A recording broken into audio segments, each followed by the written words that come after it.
Bonjour à tous et bienvenue à vous qui nous suivez en ce moment sur la chaîne catholique Lumen Christi TV. Et merci d'être fidèle abonné à notre émission mariale dénommée 1001 découvertes sur la Vierge Marie. Ici, nous admirons le mystère et la beauté de la figure de la Mère de Dieu à partir des questions qui nous sont envoyées. Aujourd'hui, nous répondons à une question essentielle posée par Fidèle. Mon père, dit Fidèle, nous fêtons tous les saints le 1er novembre. Et dans les litanies de la Vierge Marie, on qualifie Marie de reine de tous les saints. Comment comprendre cette appellation?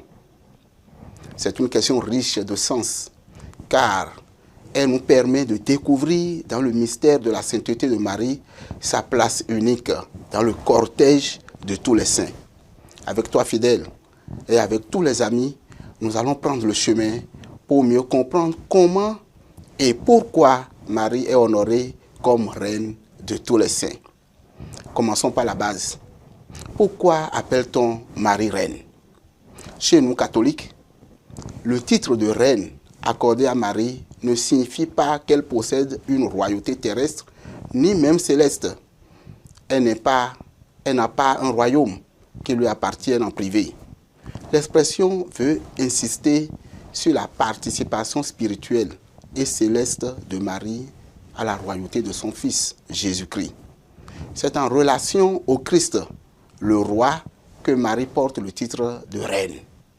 Cette appellation tire son origine de l'Ancien Testament, où dans la lignée davidique, la mère du roi est reconnue comme la Geba Ira, ou grande dame, c'est-à-dire la reine-mère.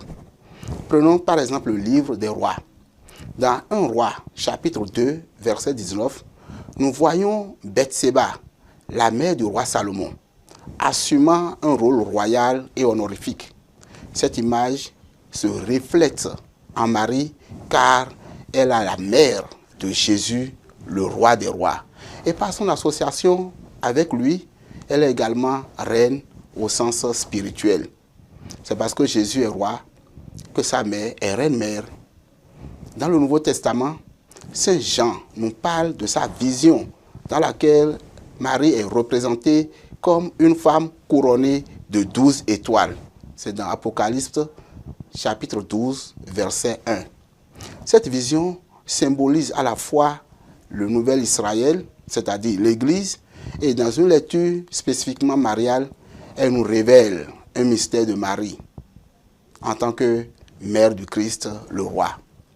En étant associée ainsi à Jésus dans son œuvre de salut, Marie reçoit le titre de reine, tendre et miséricordieuse mère et servante du roi.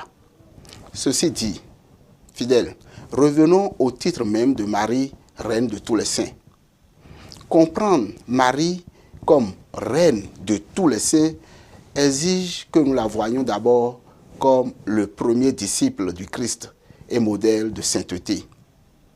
Dans l'évangile selon saint Luc, l'ange Gabriel la salue en disant « Réjouis-toi, comblée de grâce, le Seigneur est avec toi ».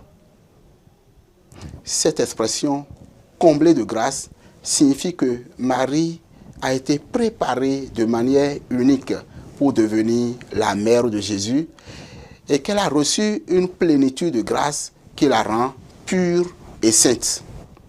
Elle a été préservée du péché originel et elle n'a jamais commis de péché. Elle est pour ainsi dire, entends bien ce que je dis, elle est pour ainsi dire l'éclat de la sainteté que Dieu veut pour l'homme. Marie a vécu cette sainteté dans l'humilité et l'obéissance. Elle a accepté la volonté de Dieu avec un cœur ouvert. À travers son oui, à l'annonce de l'ange Gabriel, elle a donné son consentement libre au projet de Dieu. Et cela a fait d'elle le modèle de sainteté pour tous les croyants. La Vierge Marie est ainsi le modèle de tous les saints. Les saints voient en elle un modèle à suivre, car dans l'ordre purement humain, elle est la première qui a pleinement vécu l'union avec Dieu. Ainsi, elle est reine, non pas dans le sens d'une autorité qui s'impose ou qui écrase, mais en tant que mère et modèle humblement proche de chaque âme en quête de Dieu. Marie n'est pas seulement un modèle, elle est également une intercesseuse puissante pour tous les saints et pour tous ceux qui aspirent à la sainteté. Son rôle maternel envers l'Église et chacun de ses membres l'amène à accompagner les âmes sur leur chemin de sanctification. Dans la prière du « Je vous salue Marie », les fidèles demandent à Marie de prier pour eux, maintenant et à l'heure de notre mort.